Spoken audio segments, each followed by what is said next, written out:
இதான் அந்த முள்ளிக்கட்டு மலை. தூக்கு போட்டு நோத்தாயின்னு இதுக்குள்ள ஒரு ஆள் இறந்து போனேன், செத்து போனேன். வாங்க நான் உள்ளே போய் காட்டுறேன். உள்ளே போக மாட்டேன், இருந்தாலும் கொஞ்சம் தூரத்துக்கு போகிறேன். இன்னொரு நாளைக்கு உள்ளே போகிறேன். ஏன்டா உள்ளே வந்து நிறைய அதிசயங்கள் இருக்கு. நான் போகுது குரங்கெல்லாம் போகுது வரேன். நான் இப்போ வந்துக்கிட்டு பள்ளத்தாக்கெல்லாம் போகிறேன். ஒருத்தருக்கும் எட்டாத தூரத்தில் வேடர்கள் எழுத்துருக்கு இந்த மலையில். அது எங்கேண்டு காட்டுறோம்மா பார்க்கலாம். நான் இந்த சரிவில் நம்ம இப்படி ஏற போகிறோம். ஏறின மலை தானே. ஏன்டா சில்பர் கொஞ்சம் வழுக்கக்கூடிய சில்பர் தான் போட்டிருக்கேன் நான்.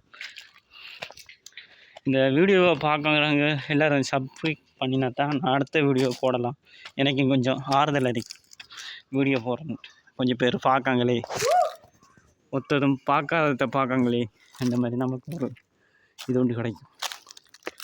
அந்த வீடியோ பார்க்காங்க கொஞ்சம் பேர், பார்க்காம லைக்கும் போடாமல் புரிஞ்சாமல் போடாங்க.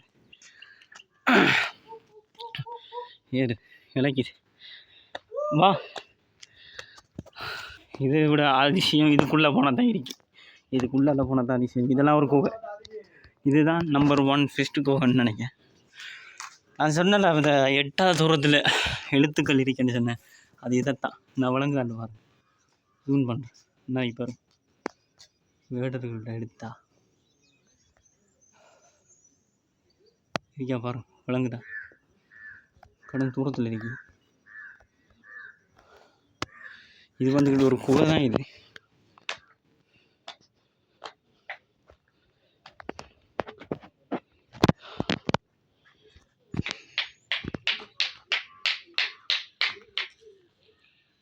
இன்னும் வடத்தை போயிட்டு வந்தேன்.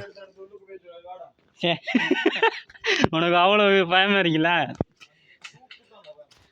அது இன்னொரு ஆளோட வந்தால் போகலாம். நான் தனியாக தானடா போனேன். வந்து போனேன் நான். வடத்தடி உள்ள காட்டி விட்டுவார்.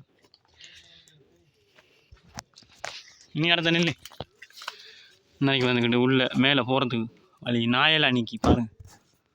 மேலே வந்துக்கிட்டு இப்படியே மேலே ஏறி போகலாம். மேலே ஏறினா வந்துக்கிட்டு நல்ல தூரம் தராங்க. இப்போ நான் ஏற நினைக்கல, இன்னும் சொல்கிறேங்க்கா ஆக்களோட வந்து ஏறுறேன். பாய்.